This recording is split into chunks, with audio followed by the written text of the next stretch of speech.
Hola, hola. My name is Ricardo. I am the host of the Lucha Jovers podcast here in the Voices of Wrestling podcast network. We are a Spanish speaking show dedicated to discussing and analyzing pro wrestling from all across the world. From AW to CMLL, we talk about American wrestling, Japanese wrestling, and of course, Lucha Libre. If something big happened in the pro wrestling world, we will talk about it. So if you know Spanish or have a friend that knows Spanish or want to practice your lucha libre pronunciations, go listen to the Lucha Jovers podcast right here in the Voices of Wrestling podcast network. Nos vemos por ahí. Hello there, my name's Neil David and I'm the host of Eurograps Express, the podcast exclusively dedicated to the wrestling of Europe. If it's wrestling and it happens in Europe and it's good, we talk about it. Whether it's Rev Pro, Progress, WXW, Passion Pro, Pro Wrestling Chaos, Pro Wrestling North, we don't care, we talk about them all. If it's good and it's exciting, I want to share it with you. We're on the Voices of Wrestling Podcasting Network. Check us out on the feed, check us out on Twitter at EuroGrapsEXP, and join us for chat about European wrestling and a little bit of chat about cheese. Hopefully see you there. This podcast is a member of the Voices of Wrestling Podcasting Network. Visit voicesofwrestling.com to hear the rest of our great podcasts, as well as show reviews, columns, opinions, and updates across the world of wrestling. Here we go!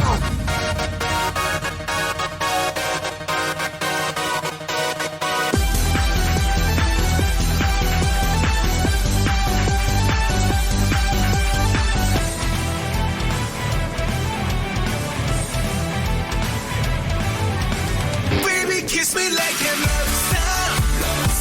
So I'm coming. Whoa, whoa, 君へ片思い涙の失恋も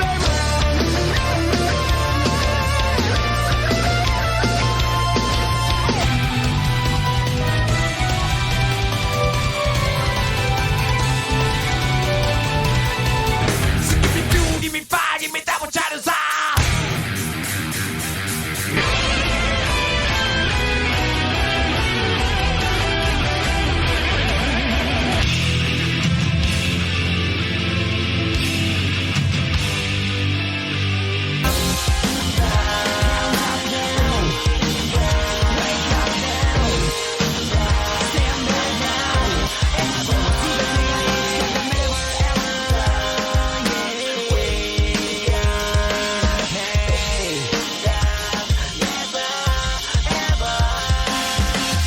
You're listening to the Emerald Flow Show on the Voices of Wrestling Podcast Network. Welcome to episode 47 of the Emerald Flow Show. We're a podcast on the Voices of Wrestling Podcasting Network. You can follow us on Twitter at Emerald Flow Show, and you can listen to us on all the major podcast apps. If you're on Apple Podcasts, leave us a 5-star rating, and go to voicesofwrestling.com/donate if you're feeling generous and want to have a donation. I'm Gerard. We're doing a little something different this week because Paul and I can't come together at the same time to do a recording, so we're going to take turns on the segments with our thoughts on all of the recent shows and news out of All Japan and Noah.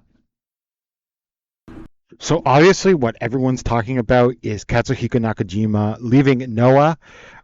This was definitely out of the blue. He had said in subsequent interviews with the media that he decided about 2 months ago that he was going to leave.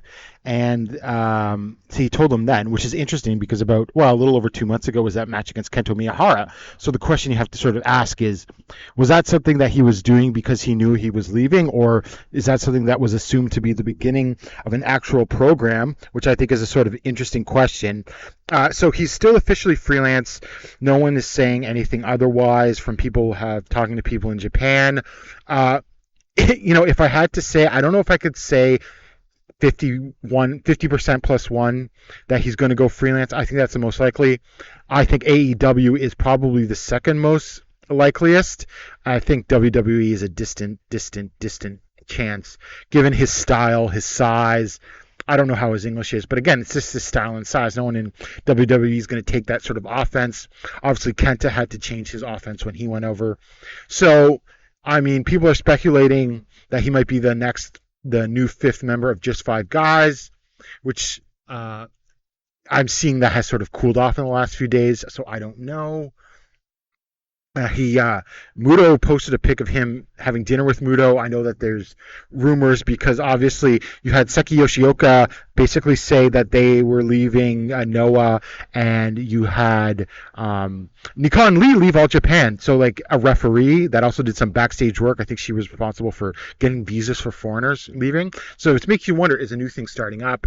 But I don't think a new thing is starting up with Muto because obviously he has that deal with Abima and WWE, so he's sort of the face of that, plugging it. So that's sort of what I think his whole deal is going to be. So I think that there's obviously a few free agents now on the market, but I don't think that they're going to end up starting a new promotion. I would love to see Nakajima sort of finish the rest of the year as a freelancer in All Japan to do another match against Kento on December 31st. I think that would be a nice sort of crescendo or finale. I think the right word is I'm looking for that. So that would be my ideal thing, that he comes in and builds to that, and then he can go to his next place.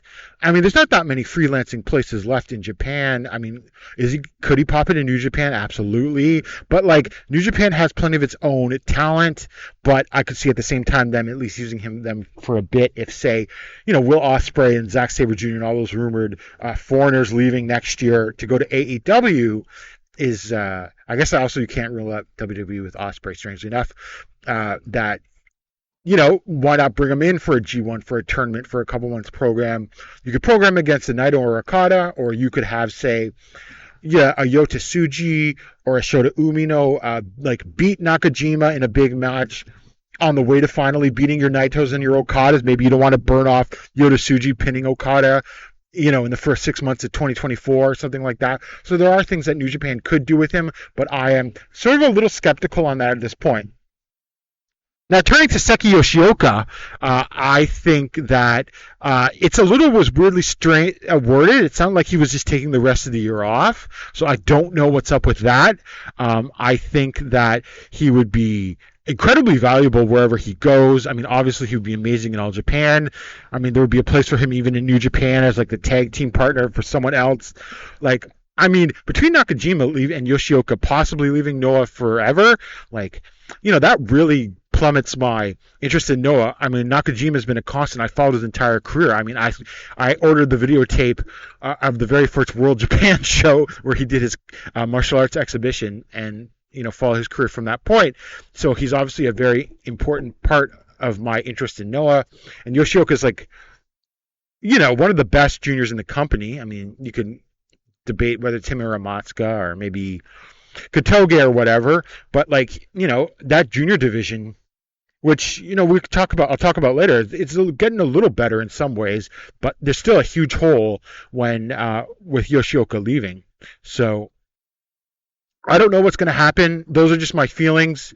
Yoshioka, I think in some ways Yoshioka might be even more likely than Nakajima to at least freelance in All Japan, because I mean, All Japan's, they'll give him a spot for sure, right? He was a previous junior Battle of Glory winner too, I think in 2019, or was it he was a champion? It was one of those things, because he had a match with Koji Iwamoto either in the finals of the Junior Battle of Glory or for the junior title in 2019. That was quite good. And so he had some experience there in All Japan and would be a welcome addition to that company. Well, hello to the first Paul portion of the episode.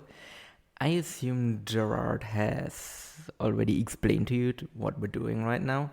If not, you're going to be mighty confused for the rest of the episode, but I'm not going to explain it, so there we go. What makes it even more confusing is the fact that I'm actually recording this before Gerard is recording his portions.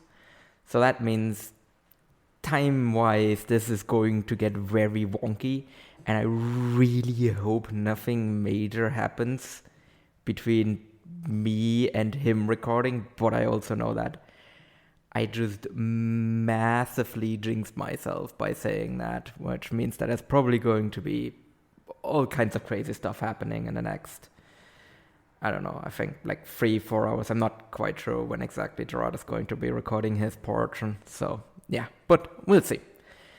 So, kind of getting into the news a bit as well. So, just giving my thoughts on some of the things that have been happening. So, Nakajima and Yoshioka leaving Noah. First of all, obviously, it's two massive losses for Noah. It's both guys were, quite frankly, two of my absolute favorites in the promotion. I very much enjoyed watching them. I mean, I've kind of given my thoughts on Nakajima in as far as I think he wasn't really that good of a draw with Noah. But nevertheless, a tremendous in-ring performer. Just, to me, really just been an absolute delight for years now in the promotion. Even though, obviously, there have been issues with him and his attitude at times. But they've rarely ever affected his in-ring. Aside, obviously, from the times he legitimately knocked people out. But that's besides the point. Yoshioka, I feel like Noah really wasted him in his run here. To me, he's a guy that really should have been at the top of the junior division, and they just never seemed willing to do it. Which is evident by the fact that he held the junior title one time, and it was a very short transitionary reign. And he felt really hot at the time when he won it as well. So, yeah, I don't know. Just a shame. I'm really curious to see where he goes. I mean, obviously, kind of with Nakajima leaving, Yoshioka leaving, and some other people leaving that I'm going to get into later. There are rumors that maybe there's some sort of new kind of startup promotion in the works. And obviously, he would be a major candidate to go there and maybe be a big anchor for their junior division, whatever that new promotion would be. I'm just gonna double Pro Wrestling Abraham for now.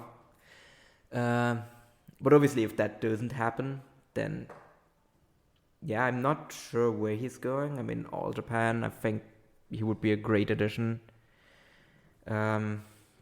Gleed, I think, obviously would make a lot of sense, but I could also very easily just see him become one of those like junior guys that just bounces around like low-level indies, which would just be an absolute shame, because I think he's way too good for that. But yeah, we'll see what he is doing. Nakajima, obviously, I mean, he'll most likely have loads of choice. I think there's a lot of potential landing spots for him. Obviously, the Pro Wrestling Abraham, that would be an obvious one. If it happens, All Japan, I think would make a ton of sense from kind of also storyline perspective. Because really, it's the only kind of target that would allow them to continue the whole Kento Miyahara versus Nakajima storyline, which to me has been the best storyline in wrestling so far this year. So just if he, for example, goes to New Japan, they can't really continue that. If he goes to America, to either to WWE, which is the worst case scenario, or to AEW, which I don't see him faring much better there, to be honest. He obviously can't continue it then. So really, in that case, it would just be kind of a waste that they had all of this build-up and then Nakajima just beat him once, and obviously a massive match in Korakuen, but if that were it, that would just be a shame. Now, would he have had to leave Noah to do that? I don't know. I mean, obviously, it seems like the Noah All Japan relation seems to be done for now. Yeah, so if that was kind of hindering them continuing the storyline, and that's what led to Nakajima leaving Noah, I don't know. That would be very weird. I mean, Noah seems to have been pretty open about letting their guys work elsewhere and also not really being all that much good at protecting people, as we've seen with Kaito Kiyomiya in the G1. So I would be surprised if that was the reason. But obviously, this seems to have been a thing that came about quite suddenly. Because he pretty much just... seems like he just let his contract expire. Because there have been some rumblings that Noah has been giving out like 6-month contracts. And we know that generally speaking, their contract renewal times were in April. So obviously it would make sense that if there are 6-month contracts, that it would expire in October. Because, they just pretty much just put out that he's leaving, and then pretty much immediately will have his last matches in the promotion. So, whatever happened there seemed to be quite sudden. And it seemed they were still having plans for him, obviously, with access and everything. So, very mysterious. Curious to know if we'll ever find out what actually really happened there. But it is definitely something, both of them leaving is something that does impact my enjoyment of Noah.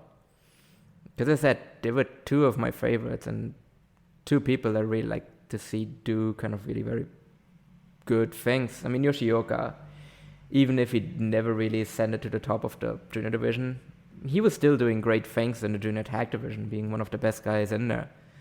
So it's really going, I'm going to get into that a bit more in Grand Chap, but like, for example, when I review Grand Chap, I was really hoping he would win the junior title.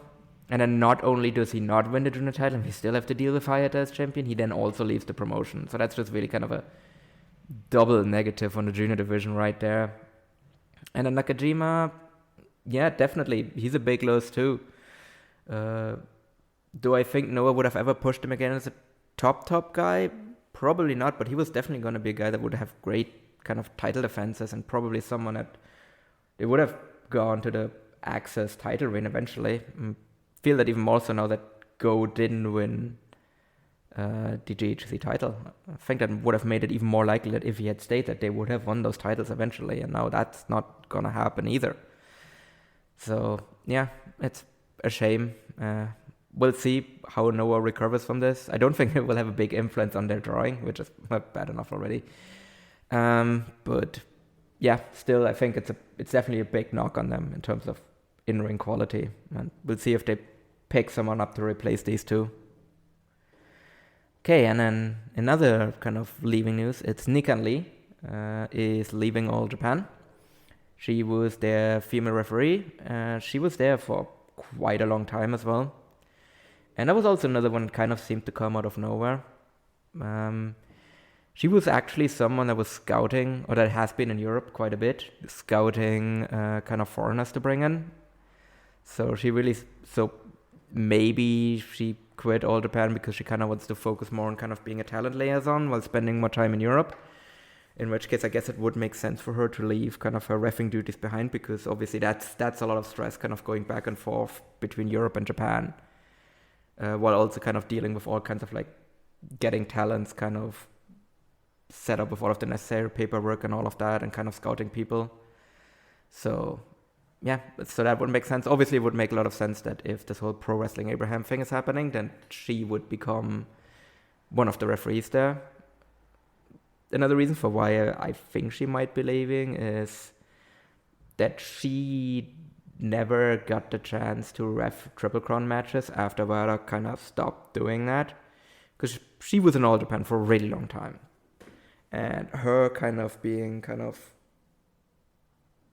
passed over for the Triple Crown spot, I feel like probably that made her decision a lot easier to leave, because if I were her, I would be pissed about that. If I do, well, for instance, the pros a really good job at reffing for years, and I understand that like they let Wada ref the Triple Crown matches over her because he's a legendary referee in that promotion, so I get it, but then after that she didn't get that spot, I mean, then they were just never gonna like see her at that level, right? So I get it from that perspective as well. Yeah, but another interesting case to see where she actually goes. If this new promotion happens, I could see her go there, but I could easily see her just spend a lot more time in Europe scouting talent and sending her off to like various Japanese promotions, but that's a good gig if you can get it. And then another one, and this one was not a voluntary departure, as one Ikemen Jiro Kuroshiro was in fact sacked by WWE. And he is teasing an announcement for tomorrow, whether that be him just doing some sort of Twitter announcement, or if he actually pops up at a promotion that is running tomorrow. And obviously I should mention, if I'm talking about tomorrow, I'm talking about the 4th of October. Now, I looked at the Pervota's website to look at the schedule of which promotions are actually running tomorrow, if this isn't just some sort of Twitter announcement. The promotions that are running tomorrow are All Japan has a house show in Shizuoka. Same as, so New Japan also has a house show in, I don't remember, but it's, again, just another tour stop for them. DDT has a show in Shinjuku Face. And then as well, the people that are running is Stardom has a show and Prominence also has a show. So Stardom, I think we can very safely rule out. Prominence, I would also rule out, although they have been doing quite a bit of intergender stuff. But I also don't think he's going there. All Japan, obviously there's a lot of relations there. He spent a bunch of time there after Wrestle 1 went under, before he went to America. So that would make a lot of sense, but I don't think they would just have him come back on a random house show in Shizuoka. And it's a really small one. They have 3 matches announced for that one right now. So yeah, I don't see that happening. Same with New Japan. I don't think New Japan is interested in him, but also B, why would they debut him on a random house show? That doesn't really make sense either. So yeah, I don't think he's going to do that. Now DDT in Shinjuku Face, that makes a ton of sense. Again, it's another promotion he wrestled a lot for prior to leaving. So I think he would fit well with their style. So if I had to make a bet, I would bet that he would be going to DDT. But again, he might also be another candidate for Pro Wrestling Abraham. But yeah, I was about to say interesting to see where he's going, but I'm not the biggest fan of Jiro. So quite frankly, it would be very much in my own personal interest if he goes somewhere where I don't have to regularly watch him. So if that actually is him going to DDT, which I've fallen out of quite a bit now, or if it's him staying in the US, I think those would be my preferable outcomes, to be quite frank. Okay, and then I'm just also going to briefly give my thoughts on WWE being announced as coming to Abema TV. There's been a lot of doomsaying about that, and yeah, I don't think it really affects Noah, to be quite honest. Like, I haven't really seen any other announcements of WWE and Noah cooperating in any other way. Now, if that were to happen, that would obviously be bad for Noah, because there is not a good track record of WWE cooperating with other promotions and that working out well for that other promotions in the long run. And it's really the only promotions that have ever survived working with WWE in any way are the ones that either jumped ship and broke off the relationship eventually, or OVW. That's really about it. So, yeah, I really hope it's just a deal where WWE airs on the Beamer and no further kind of cooperation between the two. Because to be honest, if there is actually like significant crossover with WWE, or even worse, if WWE were to just purchase Noah outright, then Noah most likely is no longer going to be covered by this podcast, because I'm not covering anything related to that promotion. I'm not dealing with that. Thank you very much. Now, who actually should be worried though about this deal are DDT and Tokyo Joshi Pro. Both of them at this point are completely off Abema, and with Abema adding yet another promotion and yet another wrestling promotion to their lineup, it makes it even less likely that those two are going to be making a return to the platform anytime soon. And since Abema is the big baby of, it's kind of the main kind of thing of the whole kind of company that the whole like cyber fight is under, that's worrying, because again, one of the reasons why these promotions were bought in the first, or why this whole cyber fight thing exists in the first place, is to be content for Abema. Now obviously there's still Wrestle Universe, but I still don't see that as kind of being a main priority. So, do we have to get worried in like the immediate near-term future for either of those promotions, or something might be happening to them? I don't think so, but it's definitely a worrying sign that kind of the main thing they were acquired for is that they are no longer required for that. So that, as long as Noah stays on there, I'm not gonna get too worried. But if Noah also gets pulled off a beamer, then I would get very worried. But definitely, it's not an encouraging sign in the so far as what the future of DDT and Tokyo Joshi might be. So we start off, we go to Noah, we're going to the Marufuji 25th anniversary show on September 17th at Korakuen Hall in front of 1,532 fans. That's a Super No Vacancy full house. What a show this was. That's got to be a good number for Noah.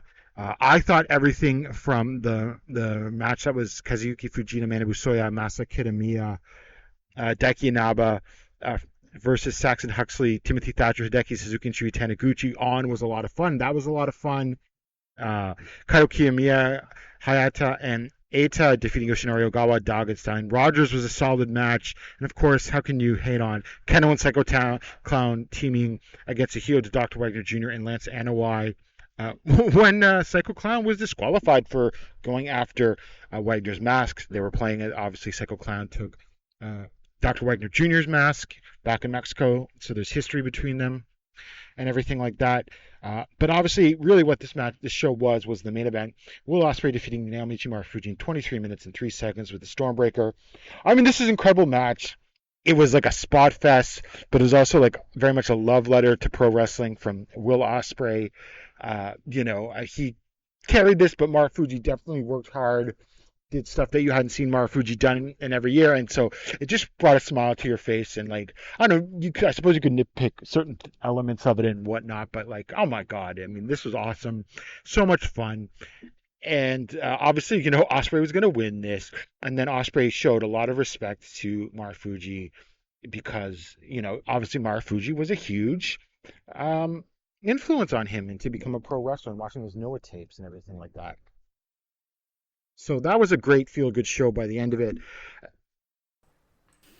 Okay, now let's get to the first show, or rather, Gerard just gave you his thoughts on the first show, which was the Marufuji anniversary show in Korakuen Hall. And since you already heard his thoughts on it, and maybe he went through it match by match, maybe he didn't, but I don't want to go through it match by match, so just in case he did that, I'm just kind of going to stick to just general thoughts about the show, as well as kind of talk, maybe digging a bit more into the matches that I have, like, really kind of prescient thoughts on.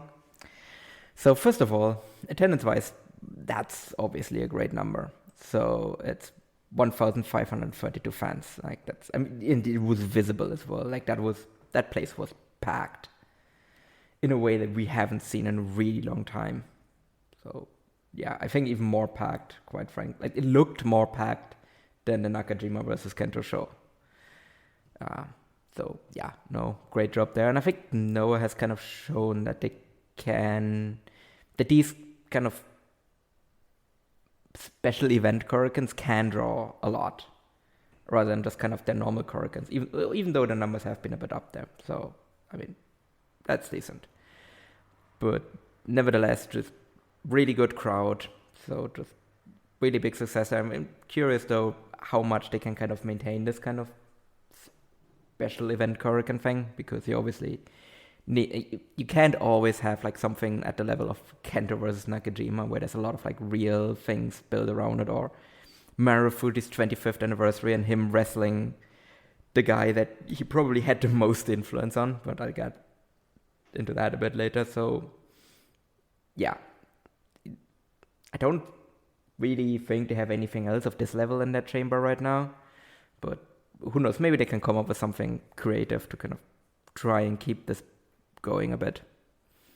Now, as for the matches, I have a few more thoughts on. So, first of all, Ryohei Oiwa beating Drew Miyawaki. spent a lot of time on this podcast talking about Junta Miyawaki and kind of his misfortunes in the booking.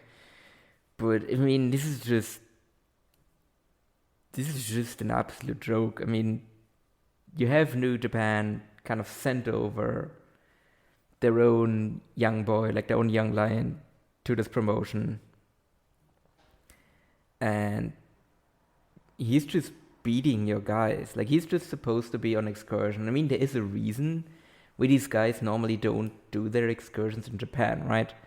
Because it's kind of supposed to wash off the stink of them being constant losers as young lions, right? Because then they can like come back after like months or years or however long their excursion is going to be, and they're going to be fresh, and it's kind of going to be forgotten that they were constantly getting beaten by the likes of Taka Michinoku and Doki. You know? So that's, and obviously also kind of immerse himself in a different culture, kind of learn a bunch of different things.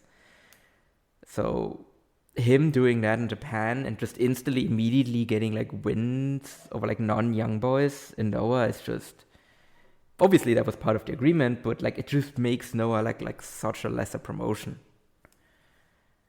And I know it's like Junta Miyawaki, he is one of the lowest guys on the roster now, but still, like, it's just, I don't know, it's just optics-wise, it's just terrible. How do you allow that to happen? But how do you allow that to happen? But then again, that's something we've been asking ourselves for a long time now when it comes to this whole, like, Noah and New Japan relationship. Like, it's just, obviously it's very one-sided because New Japan is just a bigger promotion. But again, in theory, Noah has made a lot of statements, right, that they want to challenge New Japan and they want to be a serious competitor. But then what actually happens is that they just get emasculated by New Japan at every turn. You know, you have Kaito just get absolutely just annihilated by Okada in just every interaction that they've had. And then you put Kaito in the G1 and he's barely relevant in that entire tournament and just doesn't even really factor into the final decision there, where he's just eliminated kind of before things really kind of break down. So yeah, he just finishes ahead of Chase Owens at least. And then now you have this he brings back a young boy for all intents and purposes into Noah, and that young boy just started dominating the promotion. It's just makes it like such fucking like bottom tier trash. Just absolutely baffling. I don't know. But Eva looks good. So, I mean, that's something. So, I mean, just looking at it just more neutrally. I mean, or looking at it more from like just a New Japan perspective. I mean, it's good for New Japan. I mean, it makes their guy, like, it's going to make Oiwa look like a really big deal. He just goes into Noah and he just beats everyone there and he can come back and like just be a player. And he also looks good in terms of in-ring performance. He has a great look. Now that he's out of the young boy tights as well, like, I think he can kind of develop into like a proper character and everything a lot more. So he's absolutely going to be benefiting from this. I just don't know what Noah's getting out of it at all. And then really the only other match I have really kind of big thoughts on, because a lot of the stuff was kind of, a lot of the stuff set up here was then settled on Grand Trip, so I don't really have any major thoughts on a lot of it. But the main event was a damn great match. I went 4.5 stars on it. I thought this was, I mean, Marufuji, I mean, obviously he's like picking his spots very much, but like this has been like quietly has been Marufuji's best year in a while. Like he had really good title match with Jake Lee. I thought, you know, like he said, like he's really someone that does well in all of these kind of like Noah kind of 6-man tag matches that we've been talking about on the pod a lot. So, and then he has this performance, you know, and it was noticeable that he really wanted to go all out on this. Like he really wanted to like show off.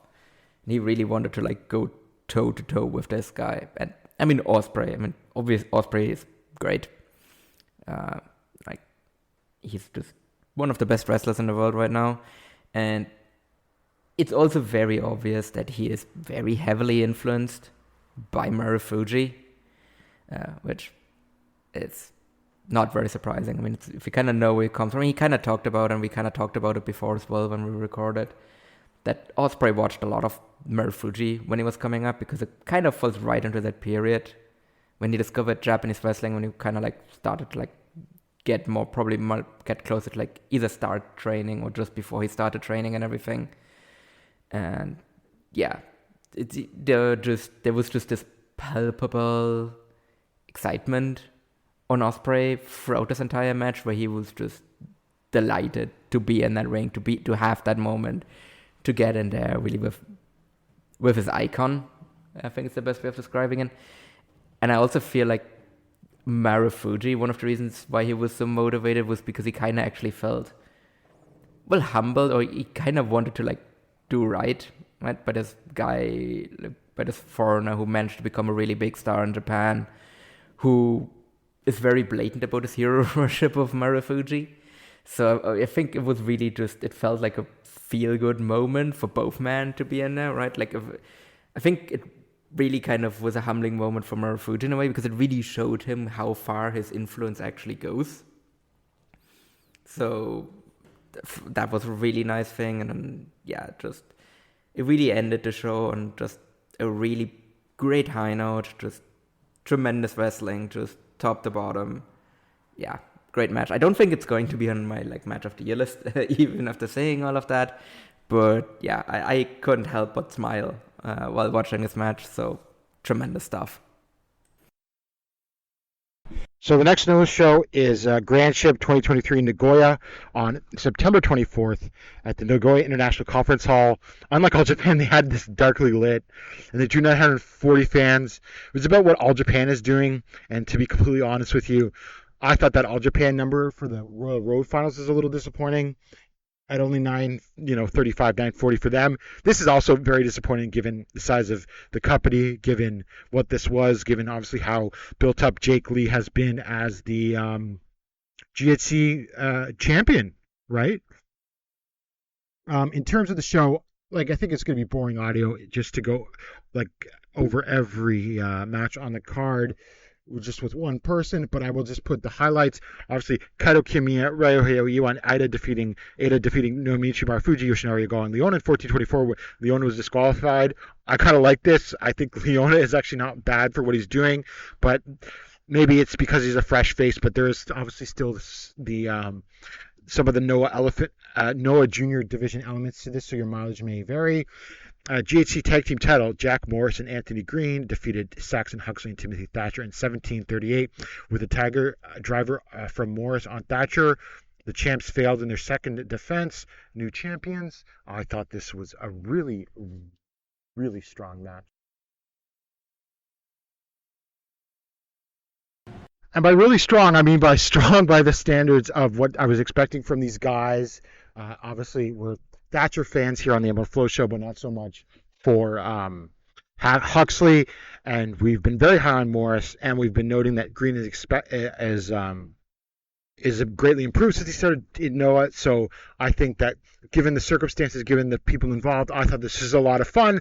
All action, no long nerve holds from Huxley or anything like that. And it did what it needed to do, and I think that these guys will be great champions. Then we had the GHC Junior Heavyweight Tag Team title decision match, Dragon Bane and Alpha Wolf defeating Ninja Mac and Alejandro in 1812 with a Twister Bane from Bane on Alejandro. Obviously, Ridgeway had to vacate the titles due to a family emergency, and sounds like he's not coming back to Japan anytime soon. He's just going to be taking bookings in the UK. So best wishes to him and his family, of course. So this was very much a spot fest. 18 minutes may sound long for a spot fest, but I thought that it was solid with everyone in here. Definitely a change of pace. I mean, we talked about how much we love those sort of technical Ridgeway and Ogawa matches where they would pick apart body parts. This is obviously very different, but still obviously one of the best GHC Junior Tag Team title matches in the past couple of years, other than those Ogawa and Ridgeway matches. I think this is the right direction for the titles in this division to go in, because you can put them against anyone and have a nice little, quick spot fest if need be.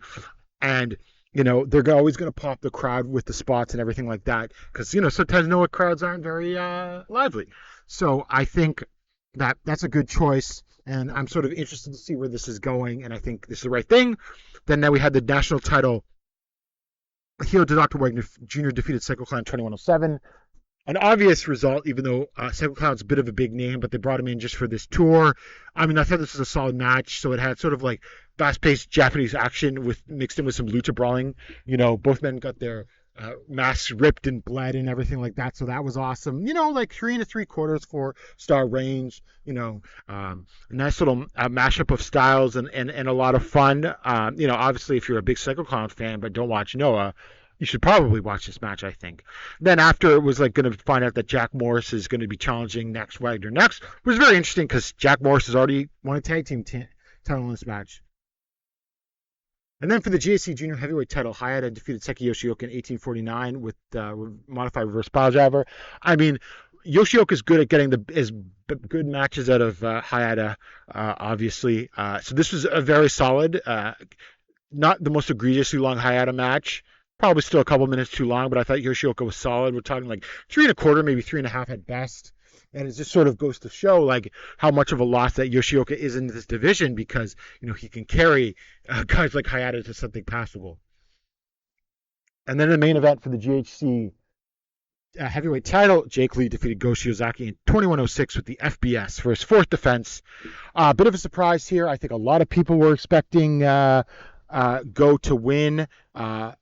I think that was always a possibility that Lee was going to win. I think that they wanted to go the N1 to say he won a singles tournament in Noah, but he's too banged up to be a champion, maybe carry the belt. So yes, this was definitely maybe like Lee's 3rd best match in Noah. Like obviously Go carried this solid back and forth, guys taking stiff strikes. I thought Go still of the FBS big boot in the corner was amazing. Looked like he was been hit with a shotgun and everything like that. So from this regard, I can't call this a blowaway match, but like I would go like 4 1/4 or something like that. Thanks to Go, and I think he pushed Jake because like people like Segura and Go now and Keno, they'll push Jake in a match and then Jake will start to show more fire than usual, and that's sort of what happened here. And then obviously next, then we had Keno who's going to challenge Jake next, and I think that's fair to say that Keno is going to win that title because if Keno doesn't win that title, even though it might be anticlimactic because he already beat Jake in the N1, I mean everyone on Noah roster looks like a geek. So that's sort of my feelings on that. But who knows what the Noah New Year main event on January 2nd in Ariake is going to be now in this regard. It could still be Go versus Keno, of course, but we'll have to find out. So it's very interesting. Welcome back to the poll portion, and so Noah Grand Trip in Nagoya 2023. 940 people in attendance.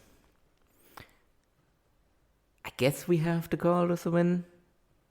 It is up by about 100 people compared to the show they did there in June with Segura versus Jake Lee. It's it's like a handful of people more than what All Japan has been doing there. So yeah, I mean, I think we just have to adjust our expectations for what we can call a success for Noah these days. So, yeah, I guess being up by around 100 and just keeping pace with All Japan is where they're at now. Just real brief thoughts on kind of some undercard stuff. Daga beating Junta. I mean, really was just there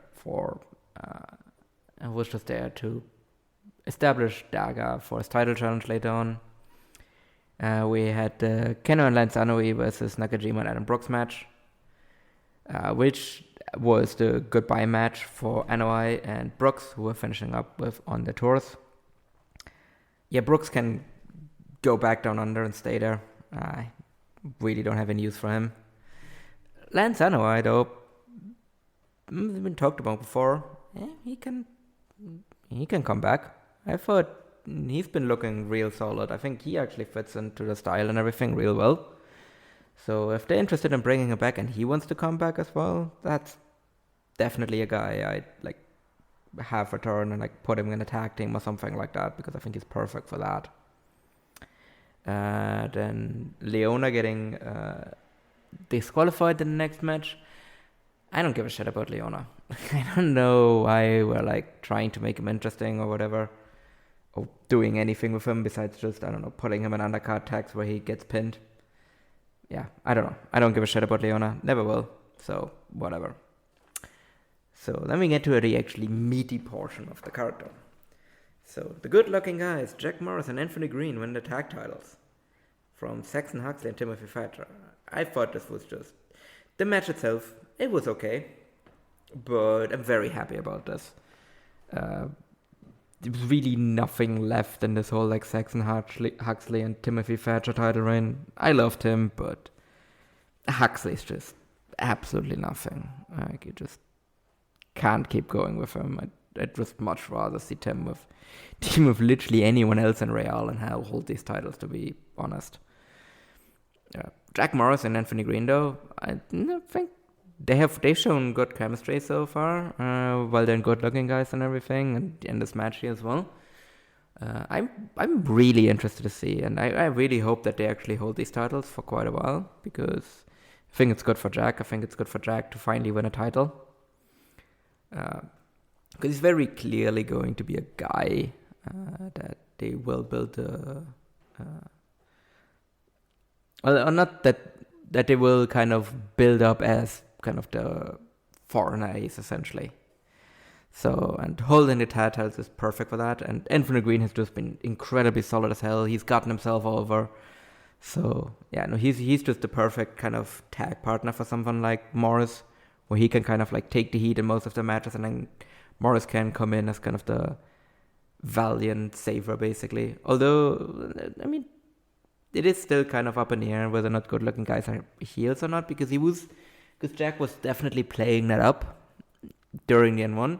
But then, for example, in this match, Hideki Suzuki got involved, so it's kind of unclear where exactly they stand. I would say they're face-leaning tweeners, probably. But, yeah, I think the best use of these guys would be kind of if Green is kind of taking, kind of a bit of a cliche, but look, it's a tried and true method and it works. If Anthony Green is the guy that is getting beaten down here, and then Jack Morris is kind of getting the hot tag and getting himself over that way, I think that's the way you go with this team.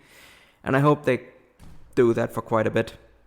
And yeah, no, I think they have a lot of interesting challenges, interesting potential challenges coming up for them, and I hope they kind of get to go on a bit of a run here. And then the junior heavyweight title. So the Los Golpadores, Dragon Bane and Alpha Wolf finally win the titles. I think this was kind of an obvious result. I've talked about this before. I think these guys were winning these titles anyway, off of Stinger. But then obviously when the Stinger team kind of had to vacate the titles, I think it just became very obvious that they were going to hold these titles, and they're also going to be in Japan for the rest of the year. So, yeah, no, I mean, I like these guys. They're also still really young. I mean, they're luchadors, so, like, they're still, like, in their early 20s, but have been wrestling for, like, 10 years. But still, they're young. I think they're really good workers. I think they will fit really well with the style in Noah. And yeah, I think they're definitely an exciting addition to the card. And again, I'm really interested to see what they actually do with these titles. I mean, I'm actually really happy about all of the new champions that we've gotten. I'm a little less happy with some of the retaining champions that we have. But I'm definitely excited about the new champions that we have. Now, one of the retaining champions, though, that I am quite happy with, that he actually got to keep his title, is Hiro Dr. Wagner Jr. defeating Psycho Clown. I thought this match was... It didn't quite hit the kind of star level threshold for me, because I felt like the crowd didn't quite get, I think, where they wanted it to go, because obviously, like, this was like a really bloody brawl. Like, Wagner was just bleeding all over the place and basically just had his entire mask ripped off. But the crowd just never really getting quite hot or quite as hot as I would have wanted them to be. I think it like just kept the match off of being great for me, but it's still like I think it was one of the best matches on the show though. And I would have I kind of was a little bit expecting though Psycho Clown to win here, because now I don't quite know what you do with him. Obviously, can keep him around, but he's also kind of a really key part of AAA. So if he's not a champion in Noah, can he actually justify to AAA to keep him around, or does he have to go back to Mexico now to kind of draw for them there? So, but then again, maybe that is the reason why he wasn't allowed to win this title. Who knows? I do think there is still obviously like some stuff left in the Wagner title reign. I do think him losing it to Sawyer would make a ton of sense. Sawyer is just really hot right now, and I don't know if Sawyer's really at the kind of main title level, at least not in Noah. So I think just him getting the national title is perfect for him. I mean, it would be his first like singles title in forever. Like, I'm trying to think when was the last time he won the Wrestle 1 title. I mean, that was definitely a while ago. So yeah, I think he's hot. I think he's earned it. So I think he's the guy that I think you could end this title win with. And what I also like with this national title is that we would just get like a bunch of. It's so far it's been like really like a title that's kind of lent itself to really long title reigns, with some obvious exceptions like Fujita, who was kind of a transitional champion. But otherwise, like all of the title reigns with this title generally have been quite long. So yeah, and we get it here again with Wagner, and I think Sawyer, has earned himself like a fairly like lengthy title reign as well, and you can always just see kind of where he's going, because he also now has his own faction as well. Because earlier on the undercard, he formed the faction with Masa Kitamiya and Daiki Inaba, and I think that has the potential to be a really really nice faction. Interested to see what they're actually gonna name it. I wouldn't mind maybe like a little callback to Wrestle 1 in the faction name, but we'll see what we actually get here. But I think that would be tremendous, and yeah, I'm really excited for that, and I'm happy to see Wagner retain a title. I was a little surprised that he did, but I think overall it is the right decision. He's really over. The people love him, but I still feel like he is gonna lose that title sooner rather than later, because he is coming up on a year on it, which feels like just around this right time for him to end this title reign as well. Now, talking about ending title reigns, or not ending title reigns rather, is Hayata defeating Seiki Yoshioka to retain the junior heavyweight title. Yeah, I already went into it when I talked about Yoshioka leaving. He should have just won this title, but obviously if he's leaving the promotion, then that wasn't gonna happen. I don't know how the timeline here goes, if he had already decided or if he had already informed that he was going to leave before the match, or if that happened afterwards. I don't know.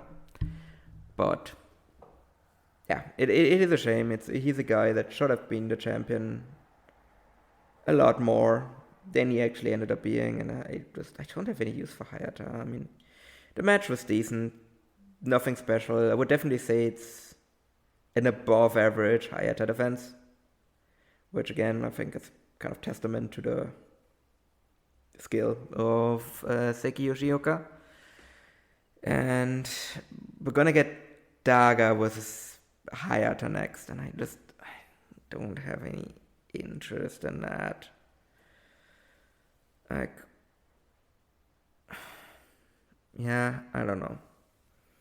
It's Daga is not a guy that can carry Hayata. He's someone I could see having a good match with someone else in the division, but not Hayata. Like, it's just going to be a very mediocre match. I think depending on how much like interference stuff they do, I think it could be even lower than average. But I think this match has, like, the Hayata versus Daga match has a hard ceiling at 3 stars. I would be shocked if this match was any better than 3 stars. Now, I don't rate at that level, but I think, yeah, it's just I can't see this match being anything better than average under really kind of any circumstances, barring kind of a miraculous performance by both men that I just don't see them having. And then another match where I would have preferred to see a title change. Jake Lee defeating Go Shiozaki to retain the GHC heavyweight title. Yeah, I don't know. I've seen a lot of praise for this match. I think Jake has had better matches than this, quite frankly. I like the Marufuji match more. I like the Takashi Segura match more. I think it was about on par with the Nakajima match, where I also was probably like below the general consensus on that one. Although with that match my problem was that I just never felt that Nakajima had a chance of winning. Whereas I did actually go into the match actually expecting that Go had a decent chance of winning the match. I just don't think these two really meshed all that well with each other. I don't think the match was bad, but it also always, like, to me, seemed to kind of be stuck in second gear, and it never really kind of went to like another kind of great level.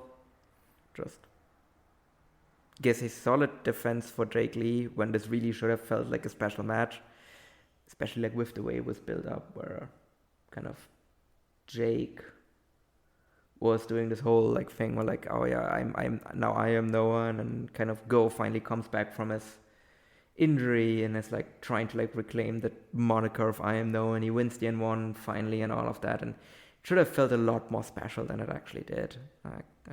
The match just didn't feel special. I think that's really what I'm saying here.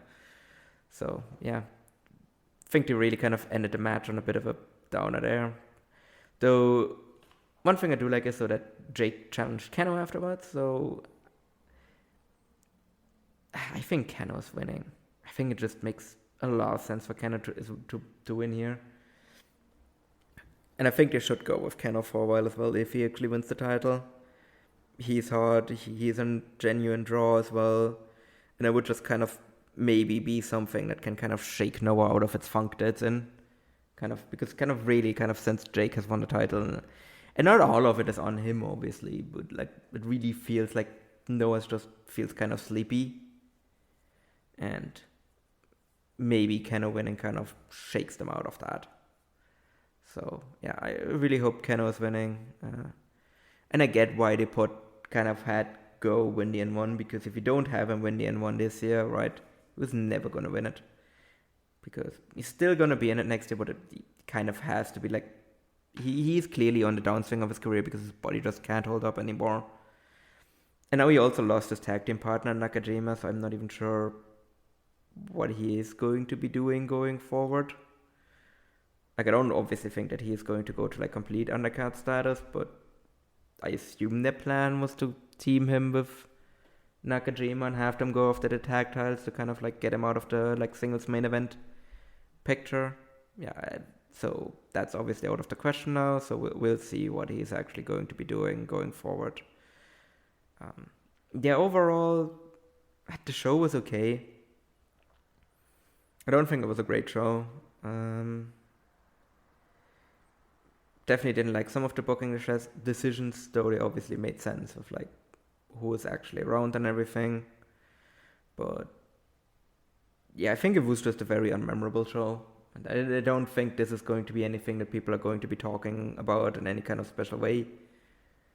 It will largely be forgotten. Like, I think when we get around this to next year, this will be very much an exercise in like looking up what actually happened on Grand Chip last year. Because I don't think anyone is really going to be remembering much from this show.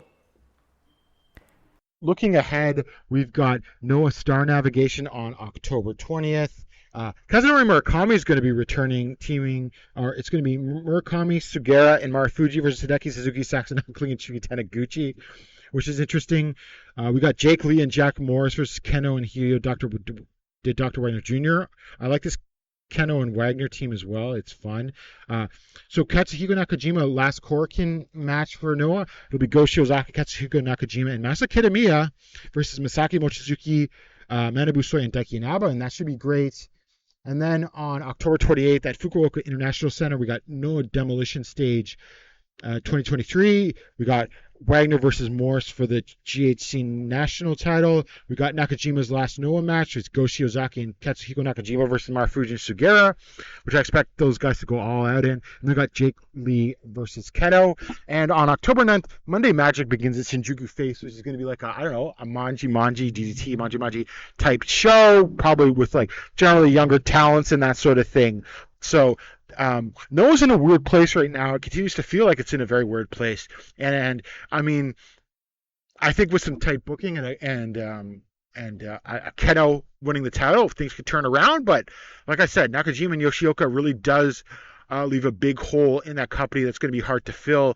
And I mean, again, I don't think that WWE is about to buy Noah, but you can never discount Muto hanging around there, but I am not as pessimistic as, like, you cannot, like, what I'm going to say is you cannot dismiss Muto and WWE and what bullshit that could come out of that.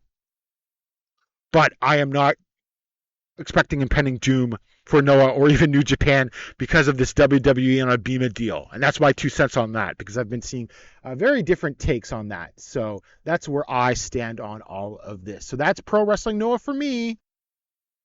Thank you, Gerard, for that great segue.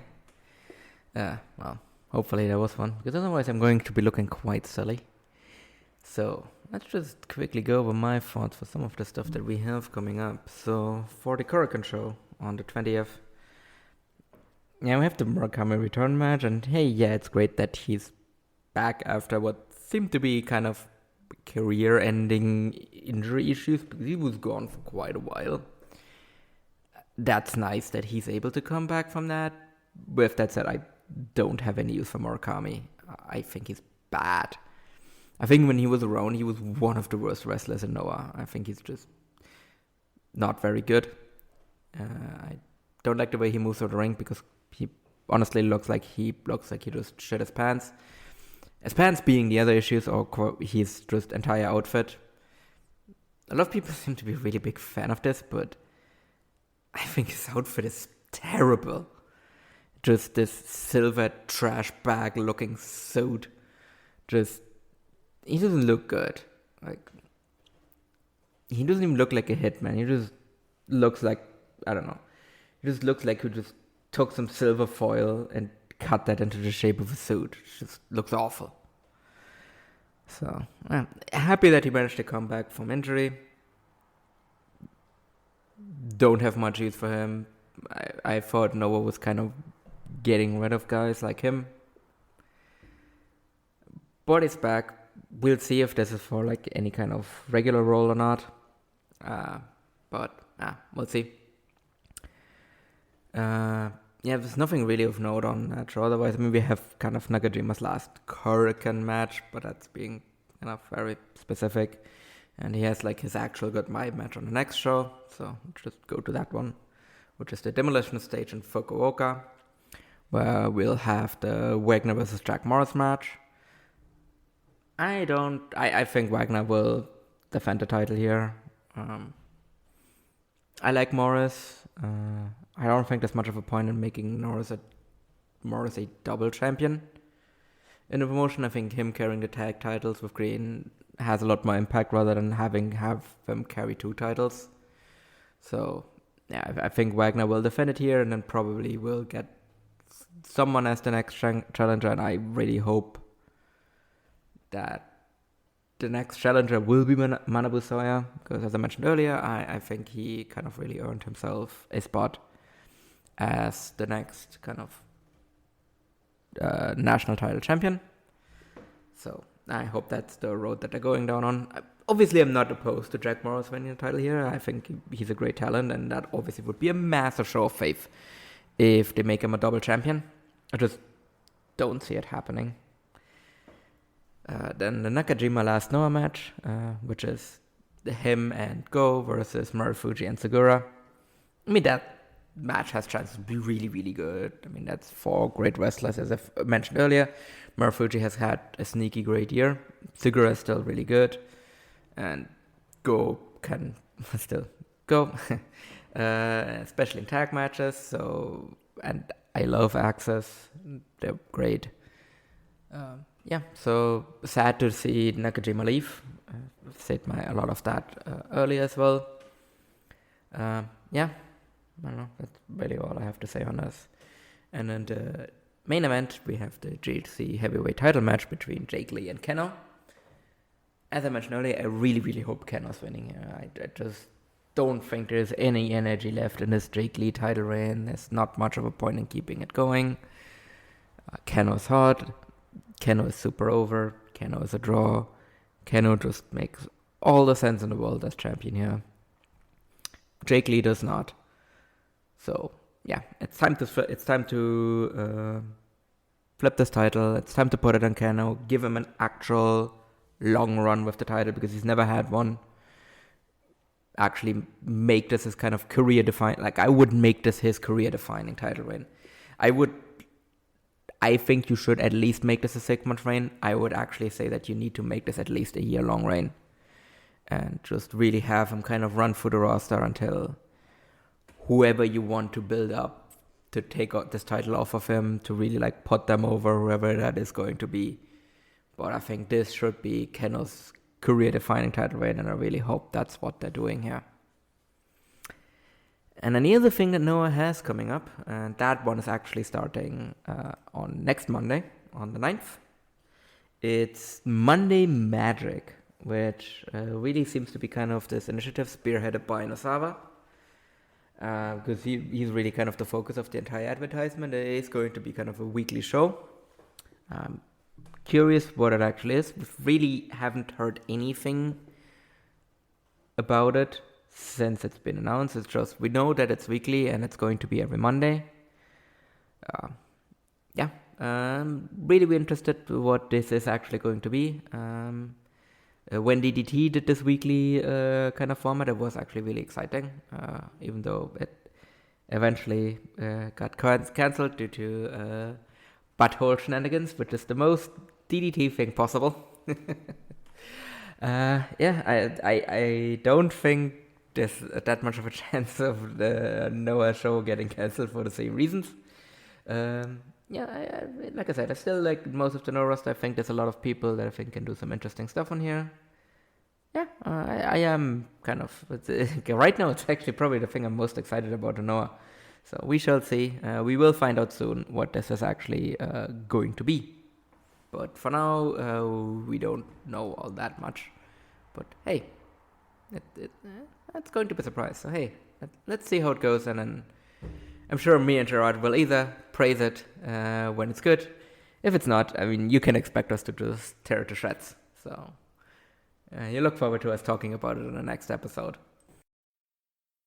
All right, we're back with All Japan, or at least I'm back with All Japan now. I'm obviously very excited to talk about All Japan. Obviously, All Japan and I have a very long history, and I have been willing to sit through some very, very rough times, but my God, am I so excited, and just, like, I can barely wait for the next All Japan show, which is something that I haven't been able to say for a few years now. I'm very excited where the company is going. And so I'm excited to talk about some of the stuff here. So we'll start with the Giant Series at Shinkiba First Ring on September 14th in front of 320 fans, Super No Vacancy, full house. All Japan's been selling out Shinkiba First Ring solidly, which, you know, is not a huge accomplishment. It's Shinkiba, like 320, 350 might be the max there.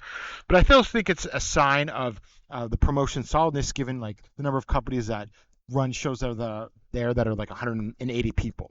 And what it says to me is at least the hardcore All Japan fans, the core of the core, if you have heard that term before, are into the company right now.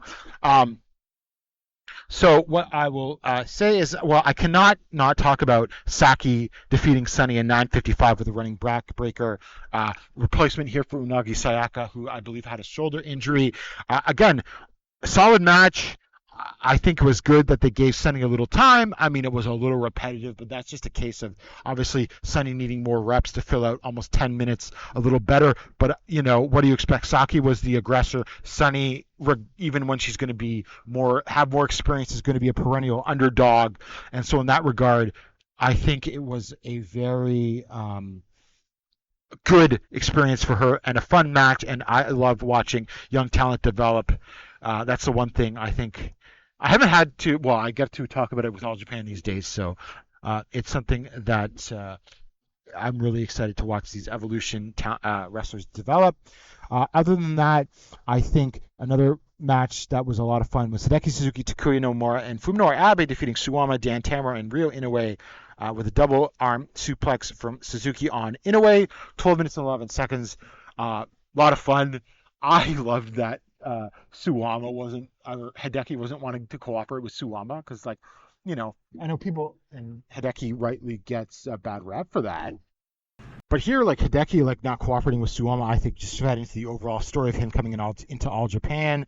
This was great, as you would expect with this sort of talent and everything like that. So, I mean, that's really the second other show must-watch match that you need to see on the show.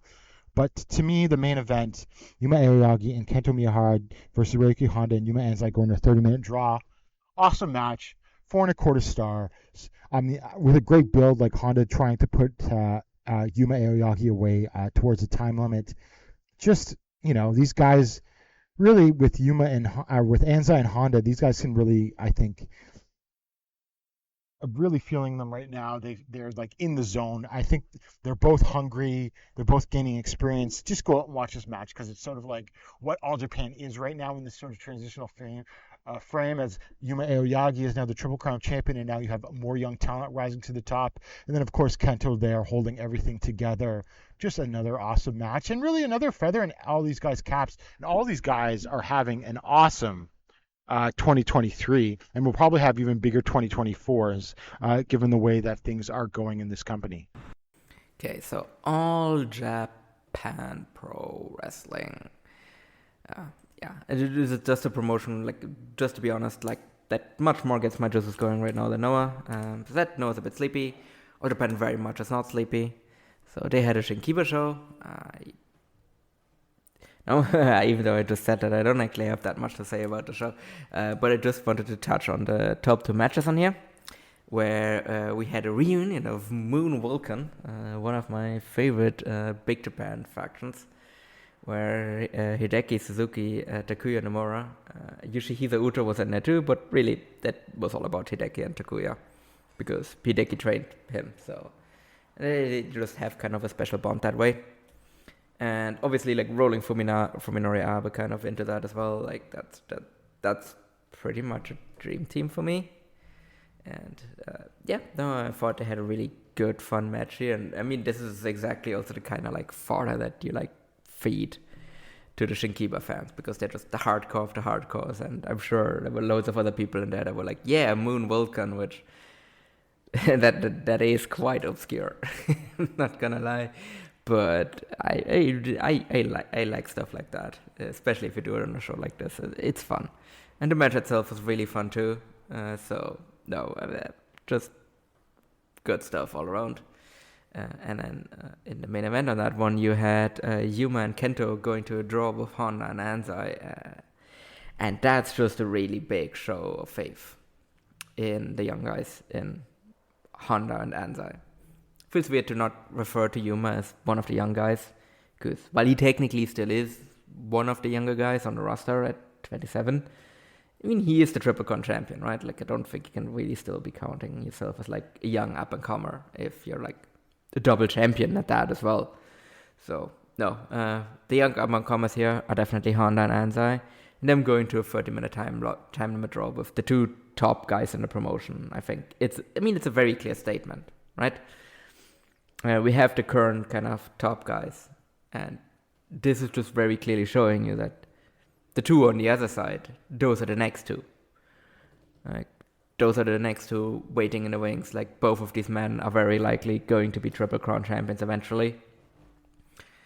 They might be winning the tag title sooner rather than later, so I think that might be something to look forward to. But these will definitely be two guys that the promotion is going to be built around. I also, at some point soon, after they're kind of done with their tag team run, I fully expect Honda to turn on Anza as well, and these two to be like generational rivals as well, which very excited about, especially after the performance that we saw out of Honda in his Triple Crown match, but we'll get to that. So, no, I thought the match was really, really good too. So, these are four of the best wrestlers in the entire promotion.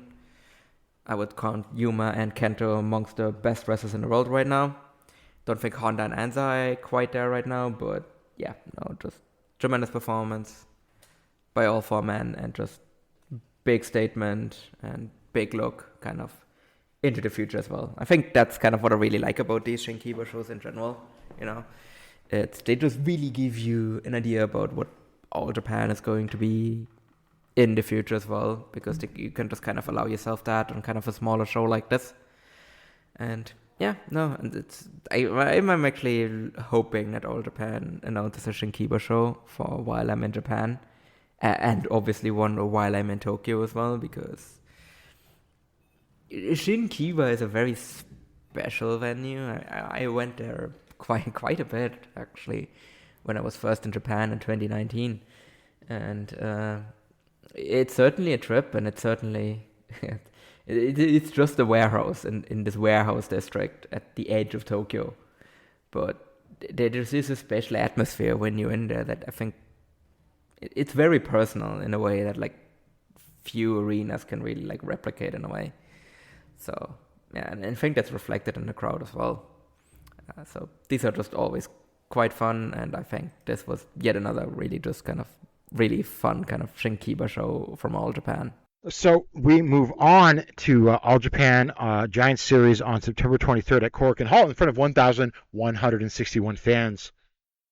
That's a great number for All Japan at this point. They're trending upwards at Korakuen Hall because they were doing a lot of 900s for a while there, and that's great. And it's also great because that's Yuma Aoyagi and Ryuki as a Triple Crown champion in that spot, seeing upward trajectory of the attendance figures. And also you've got Ryuki Honda in there, obviously, and they've been pushing him hard. So that push is taking.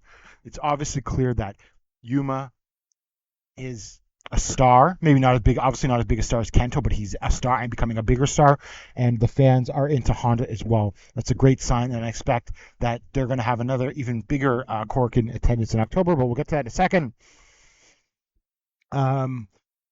I thought, I will say, the match T-Hawk, Kaz Hayashi, and Jack Cartwheel defeating Jun Saito, Rei Saito, and Toshizo in 8:30 was a lot of fun, just because Jack Cartwheel got really over doing all sorts of wild stuff, and I have to say, I'm a little surprised that he pinned Toshizo there, but maybe he'll be back in All Japan in the future. I think he would fit in the junior division just as an outsider quite well.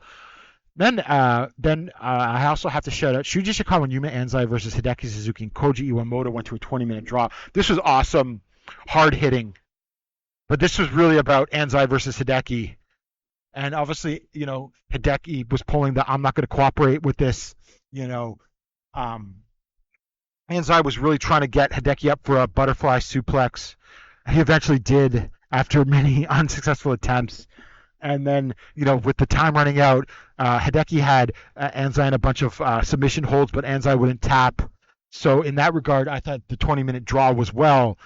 Anzai held his own against Hideki and wouldn't quit. And that's what you kind of have to do with Hideki. Because I do like Hideki, even if I don't agree with his, cooperativeness a lot of the time.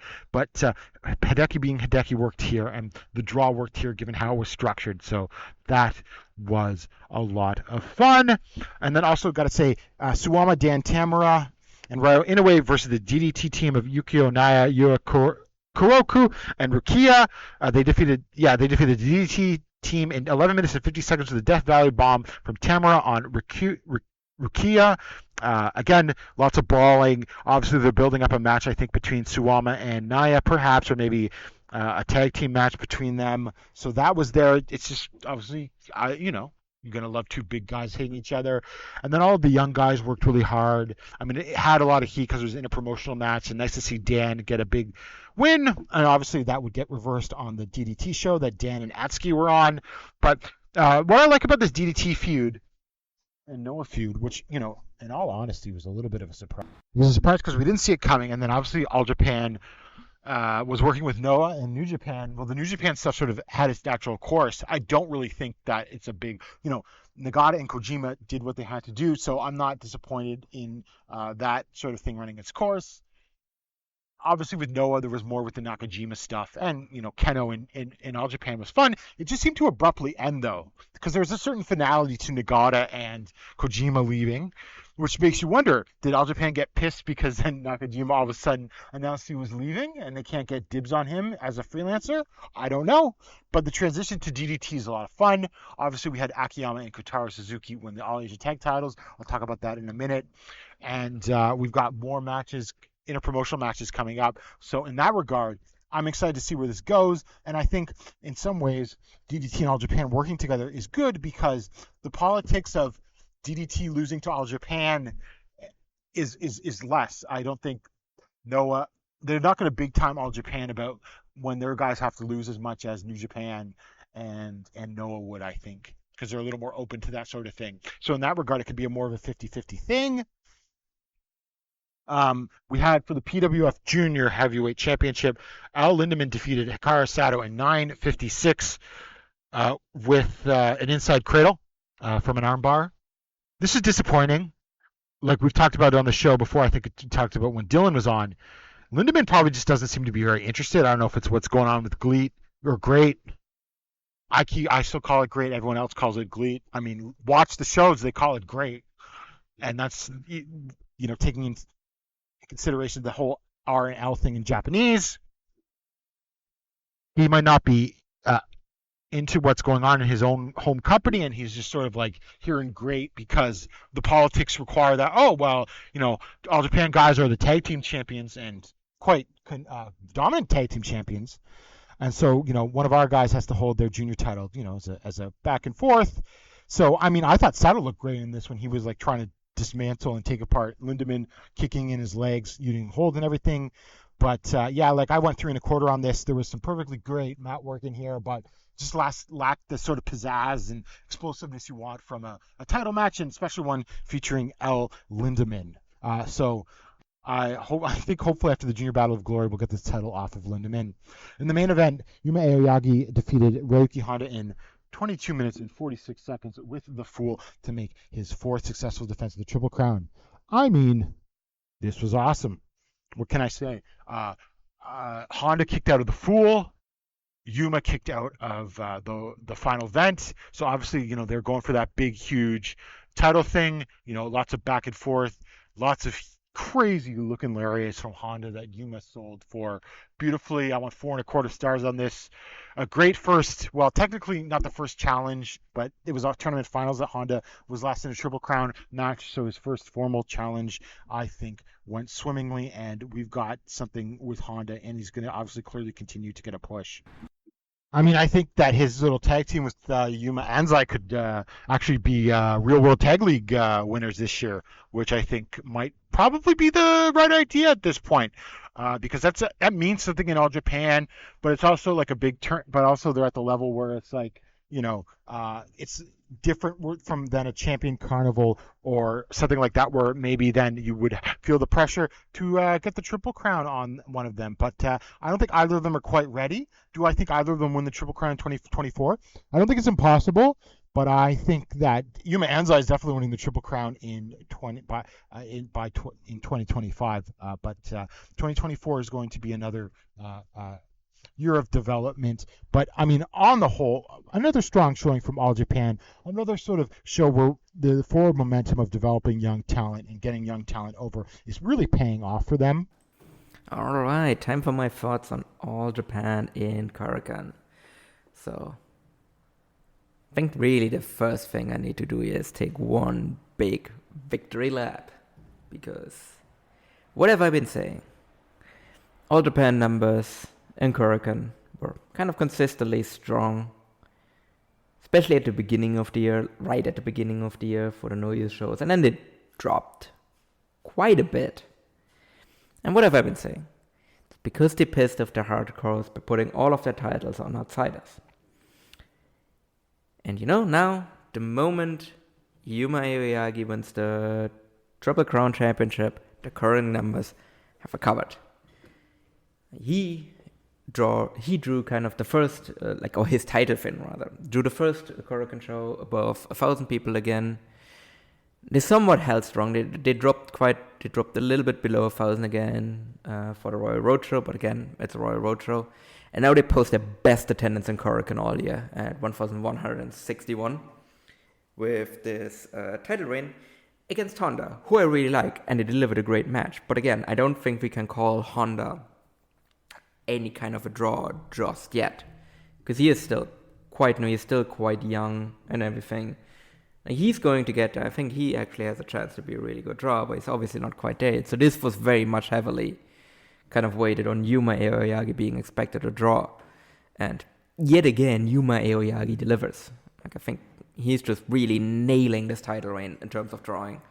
And I think just it's well-founded that All Japan put the trust in him, and he is just the top guy now. Him drawing the best Korakuen numbers with an unproven guy on top and delivering in both drawing numbers as well as match quality. He's a guy. But yeah, so just kind of going a bit through the matches as well, just kind of dropping in and out of everything. I would say it was a good show overall. There's some stuff here where I was I felt a little bit disappointed on stuff a bit. The Minoru Suzuki, the still unnamed Minoru Suzuki, Doi, and Hokuto Omori faction beat Kento, Atsuki, and Rising Hayato. And I just looked at that and I was like, that match is going to be tremendous. But then it really only got 9 minutes and 5 seconds. Not really enough time to really kind of develop anything. Then we had the continuing feud of Evolution versus DDT. When Suwama, Dan, and Ryo Inoue beat Yuki Onaya, Yuya Koroko, and Rukia. I don't think this was as good as the Burning match, but it kept the Burning versus Evolution feud going, which I think was the main goal here. So that was nice. And it was also interesting to see that actually Dan was the guy that got the pinfall here. Because obviously, Suwama's right there, and he could have, pinned any of the guys on the DDT side, and no one would have been surprised. But it is a statement that Dan is the guy that got the pin here, and they also announced him having a match with Aoki as well, with Shin Aoki. So I don't know how much I'm going to be into this match, but it is definitely a statement, I want to say. They are serious about pushing Dan, and I have a feeling they're actually going to be transitioning him over to heavyweight sooner rather than later. Not quite yet, but I see some similarities to kind of not similarities, but I do see a similar trajectory for him to what they've done with Hokuto Omori, because he's also very noticeably bulking up as well. So I don't think he's going to be around much longer in the junior division, but obviously he will get one last junior Battle of Glory. Then in the junior title match, I am just really not into this Lindaman title reign. It just has been a massive disappointment. I think Lindaman in general is great, but he just hasn't seemed motivated in this entire thing. It just seems like such a contractual obligation for him. It's the best way I can describe it. It's just a thing that GLEAT and All Japan agreed on, and Lindaman is just in there and just fulfilling his obligations and just doing the bare minimum necessary to get a good match, and they're never great. He's been in there with some really good opponents, a big variety of opponents, so you can't even say that he just doesn't match up with a specific person. So yeah, I really hope that they end this title reign. Like I hope that the however long Elite and All Japan agreed on that this title reign is going to be is over rather soon. I mean, obviously we have the Junior Bell of Glory, and I mean, you have to expect that he's going to lose to the winner there, because yeah, like I said, I just hope this ends and we can move on to better and brighter things. Now, talking about better and brighter things though, Triple Crown match, Yuma Aoyagi defeating Ryuki Honda. This was awesome. This was really awesome. I went 4.5 on this, so probably not gonna make my kind of match of the year list, but I might have to reconsider that upon rewatch. We'll see where it actually finally lands. I think this was the Ryuki Honda coming out party, really. Like that's really what this match was about. Obviously he falls short eventually, but you made it very clear that this is a guy who is a serious contender for this title. Like, he isn't just a young guy that like got a nice a nice chance to like kind of show what he can do. Like, this was really a guy that actually was like a serious contender to win this title. Like, and that's kind of how they like built the match structure as well, where like Yuma was like a bit overconfident in first, and then Honda very quickly like proved him wrong by just kind of putting a bad beat down on him and everything. And really liked like the difference in kind of the finishing structure here as well, because he kind of was like, Yuma was a lot more deliberate in his finishing sequences in the Kojima and the Suwama match, because those were a lot more about kind of putting guys away definitively to establish that he is above them now, right? He's better than Suwama now. Like, he has outgrown Suwama finally. And he's better than Kojima as well, which just perfect way to book that, as Kojima was on his way out of the promotion anyway. So it was really like about establishing the strength of Yuma Aoyagi as the champion. Whereas he did like the finishing sequence here with a lot more urgency, because he basically was just like, no, I just need to put this guy away now, because if I don't put this guy away now, I'm going to lose. So yeah, I thought this was kind of really booked perfectly as well. Just great match structure and everything. And yeah, Honda is a guy. Honda is going to be a Triple Crown champion. I'm willing to kind of stake a lot on that. And, well, obviously barring any injury or him leaving. But if he sticks around in All Japan, he is going to win this title eventually. He is going to be a big deal in this promotion. Great stuff all around. And as I said, the show was definitely carried by the main event, because there wasn't really all that much on the undercard either. I mean, as I talked about, it's not really all that much that I was like super interested in. But the main event just fully delivered, which is important. And then as the next big match, we're going to get Yuma versus Kento for the Triple Crown. I think Kento is winning that. I think you really got about as perfect of a first title reign out of Yuma as you could have. Like, he beat two young guys in Omori and Honda to establish stuff for the future, where these guys now have kind of storylines with Yuma about him being like this goalpost that they need to overcome, kind of get to the next level, which I think Omori eventually will fall short of, but Honda eventually will be able to overcome. And he beat two veterans to really establish that, like, no, I'm a guy now. He drew well and everything. But again, like Kento's first title reign, for example, like, it went on for like a really long time, and he actually has been struggling to kind of put up a title reign that is better than his first one. And you don't really want to peak on the first title reign.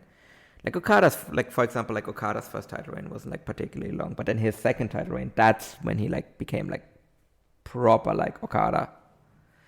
And I have a feeling that they're gonna do something similar with Yuma here as well, where he loses it to Kento, to his Tanahashi, basically. And then Kento gets to like carry the belt for a while before losing it either to Ashino or Yuma. But Yuma is going to win this title again. Like, I don't think there's any doubt on that. Unless, obviously, again, he gets injured or leaves. But I would be surprised. Well, injury, you never know. But I would be very surprised if he actually were to leave the promotion now. Because he's a guy. and he will be the guy eventually as well. Yeah. So, but I think like right now is the right time for him to lose it to Kento, because it also gives him something to overcome. Because he has beaten Kento normally now, but now he needs to beat Kento in a Triple Crown title match, and that will be like the final step for him to become like the actual ace of the promotion. And I have no doubt that that match will deliver at just an absolutely insanely high level. Like, I obviously might be setting myself up here for like a disappointment, but I think anything below like a match of the year contender, I would actually consider to be a bit of a disappointment. So yeah, definitely setting myself up for definitely jinxing myself massively here. But you know what? These two are two of the best wrestlers in the world. I might be voting them number 1 and 2. So you know what? That's just the expectations I will have for them. So during the show, we had the Junior Battle of Glory contestants announced. So we've got Atsuki Aoyagi, Rising Hayato, Dan Tamura, Ryo Inoue, Hikaru Sato, Naruki Doi, Fuminori Abe, and Koji Iwamoto, which is great to see. That is a strong lineup, all killer, no filler. I'm gonna say the one interesting thing is on a Tenru Project show in the last couple of weeks. I can't remember the exact date. I have not been able to see the show. Dan Tamura and Suwama defended the United National Tag Team titles against the Saitos, and they won. And Tamura pinned, I believe, Rei Saito, although don't quote me on that, but he pinned one of the Saitos. And then after the match, like Suwama said, "Oh, I want to team with you in the Real World Tag League." Now, are they going to put Dan in both tournaments to do a double tournament gimmick with Dan? I think he could do it. I think it would be a nice little way to get all eyes on Dan. But I would prefer it if they subbed out Dan and put him in the Real World Tag League. And they put in, say, a Seki Yoshioka, for example, or another junior. So that's just a thought. Like, if I had a choice, I would have Suwama and Dan team in the Real World Tag League and then have someone sub in for Dan. They haven't announced the Real World Tag League champions yet, and I don't think they're going to until after that title match on the 9th. So that's when I expect to find out who's in the Real World Tag League. So that's just something to watch for. Maybe they're not going to do anything and Suwama's not going to team with Dan, but that's just something to note that might happen that I thought could be very interesting. So some other things is I watched the Saito brothers and versus Takanori Ito and Issei Onitsuka in Great for the G Infinity Tag Team titles from their show in I think it might have been Sapporo. It was definitely in Hokkaido. That got uploaded just a few days ago because I think there were some technical glitches, so it took a while to get up on YouTube. Again, a really solid match. This went like, I think, 17, 18 minutes. I mean, I'd go maybe 3.5, maybe even 3 3/4. Like, you could put the Saitos out there now for 17, 18 minutes, and they don't look completely out of place. And it's like every match a little bit of improvement, right? Which is why I think their upcoming tag title match is just going to rock, given who they're going to be in there with. So before we get into that, though, on October 5th at Shin Kiba First Ring, we have the first New Age Chronicle Jumpover show. And we've got Dan Tamura and Fuminori Abe versus... Oh, and this show is sold out, by the way, which is a great sign. Dan Tamura and Fuminori Abe versus Ryo Inoue and Issei Onitsuka. We've got Ryuki Honda and Taiki Shimomura versus Ryo Asaka, who's replacing Koju Takeda, who is injured, and Soma Watanabe, and it's Ryuki Honda, Taiki Shimomura, and Ryo Asaka versus Soma Watanabe, Jun Tonsho, and Imabari Towel / Mascaris. It's a mask gimmick, sort of luchador thing. We got Hokuto Omori versus Takahiro Katori. We've got Hayato Tamura, Chek Shimatami,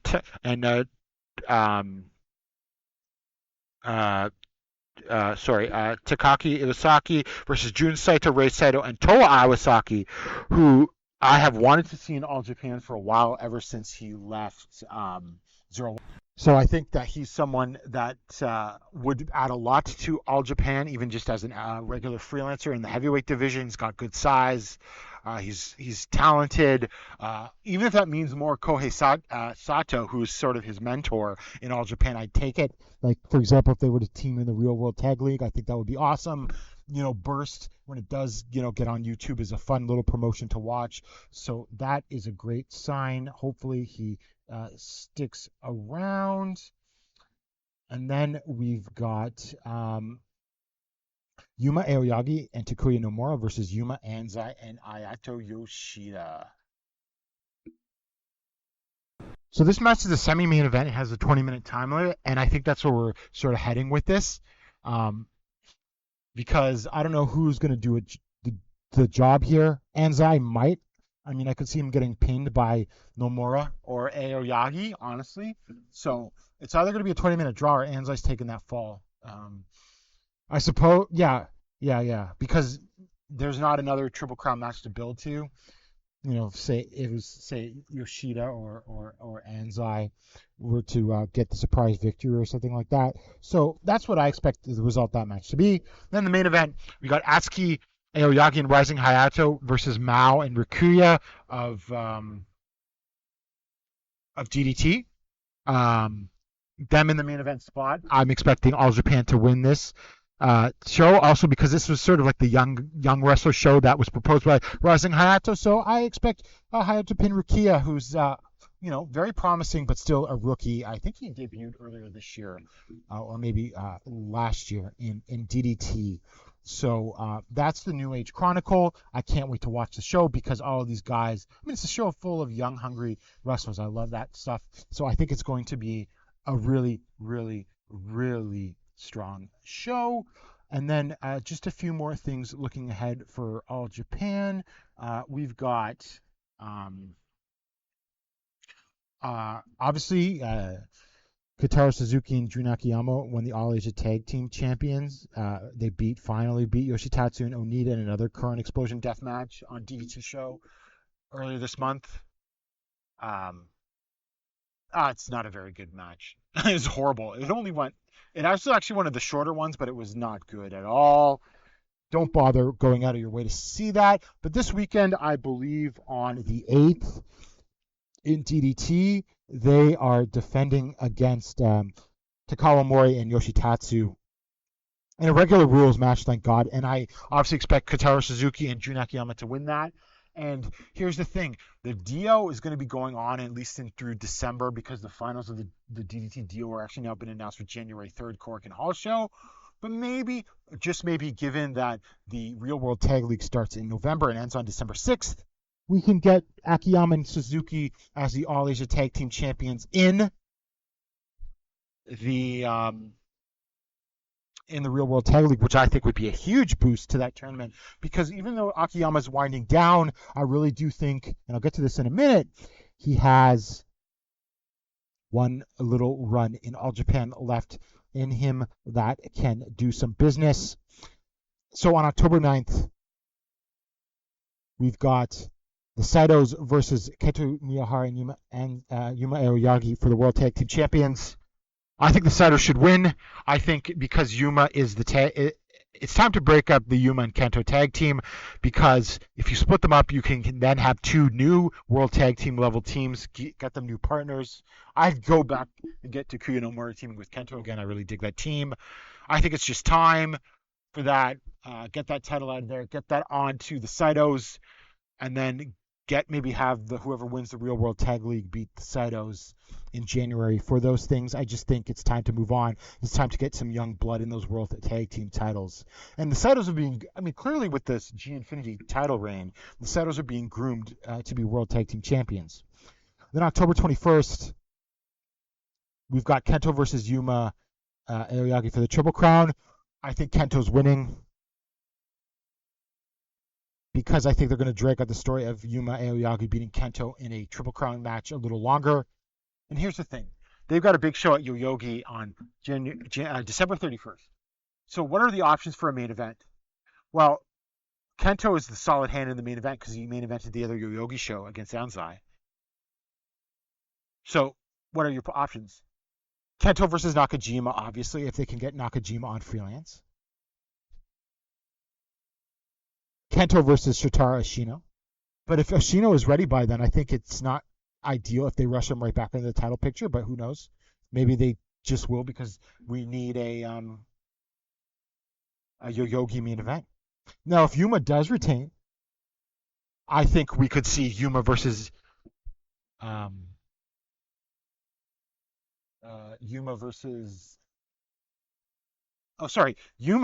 Akiyama in the main event of Yoyogi because they've already teased that happening in the media. Like, Yuma saying, "I will see you again, Akiyama." We could see Yuma versus Ashino again, same things. I think it's too soon to rush him back. I'm not against Ashino winning the Triple Crown. I think he should, but should build that back up.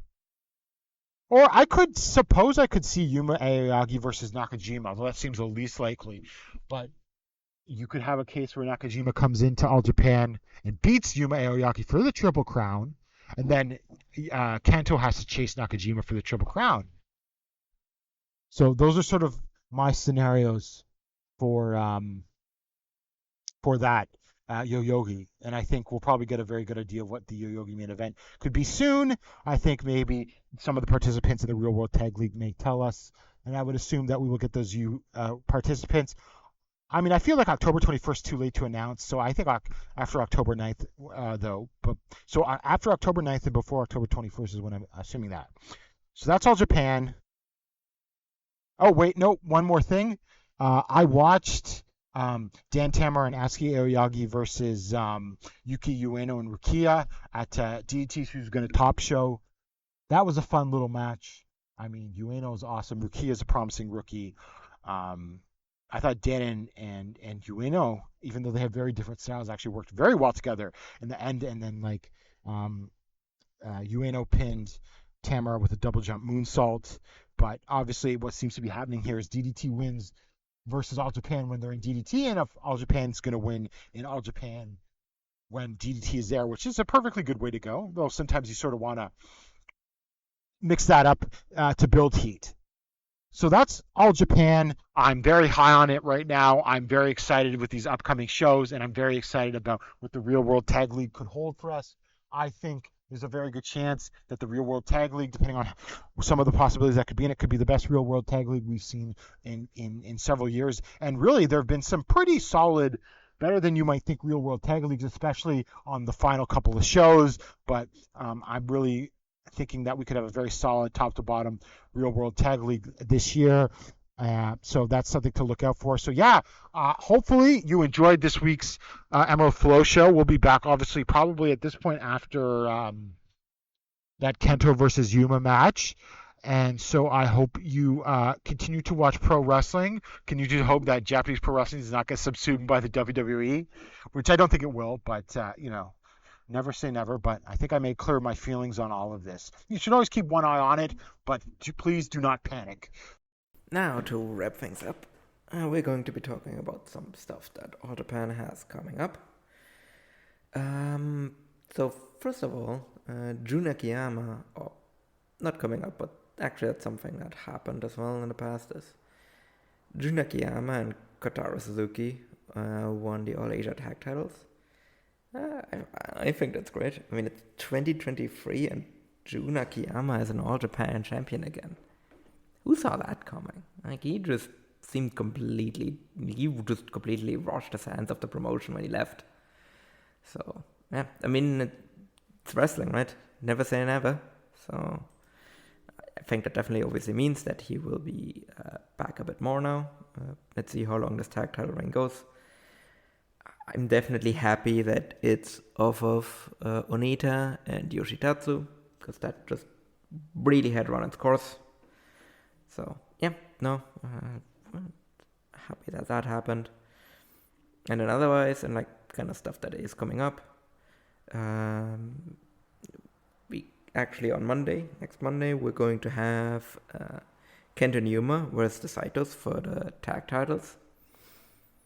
I think there is a good chance the Saitos are winning. Not a big fan of the Saitos winning. While I do enjoy them generally as these kind of, because they kind of bring a different energy to the promotion as these fat brawlers that are very much a kind of 80s Giants kind of retro team. Like, they have a very retro energy, I think is the best way to kind of describe them, which gets reinforced by them having Darken and Dream Warriors as their theme song. I don't think they're at the level where they're really believable tag champions. I mean, maybe this is just going to be a very short reign as well, because we have the Real World Tag League coming up, and then whoever wins that is obviously going to challenge the current champions then on the New Year show, or Aoyagi, or we'll see how that actually goes this year. So in that case, I could see it, but the tag titles in All Japan are generally actually expected to draw as well. And I don't think the fighters are really there, and they're obviously also not at the kind of working standard that you would generally expect from champions in All Japan as well. So if they actually, it don't really make sense for them to beat Kento and Yuma here to kind of set up the Kento vs Yuma Triple Crown match later in the month. So yeah, if they do win the titles here, then I at least hope that it is going to be a relatively short reign as well, with maybe only one defense before they then lose it to the Real World Tag League winners in January or late December. We'll see. So yeah, so there's that, and then I kind of already touched on the Kento vs Yuma Triple Crown match, so I'm not gonna do that again right now. So really the only thing left for me to talk about then is the field of the Junior Battle of Glory. So you know what, I'm just going to assume that Gerard actually read it out. So I think actually that this field is one of the best ones we've seen, quite frankly. I don't see anyone in there that I think is bad. Like, I think all of them deserve to be there. I think all of them are really great workers. We do again have kind of a pretty short time limit on the matches as well, which I think is going to be put a bit of a cap on how good these matches actually could be, which again was actually holding back the Junior Tag Battle of Glory. Not sure why they keep doing this, but it is what it is, basically. As for who I think is going to win this, I mean, there are basically, I think it's between three people here that could win it. I think Atsuki could win it if they just want to redo the whole Atsuki loses the title to an outsider and then wins it back after a while, which they did it already this year with him and Naruki Doi. So while I could definitely see them just repeat that story immediately, I think that would be not a great choice, as much as I love Atsuki. Rising Hayato, I think he is, to me, is like the actual favorite to win this, because he's just has been tremendous this year, and I think he's really kind of earned his way to become the champion.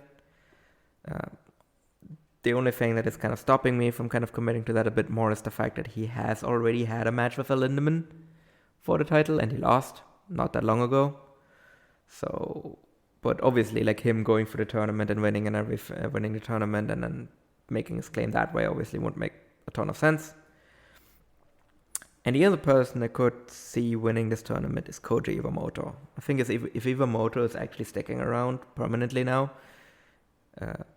I think this tournament is going to give us a really good indication if that is going to be the case. Because if he wins, and if he's beating a Lindemann whenever the tournament winner is challenging for the title, I think then that makes it extremely likely that he will resign at the beginning of the year if that happens. And I'm all for that. I've really missed Koji Iwamoto, and I think he's just a great addition to the division.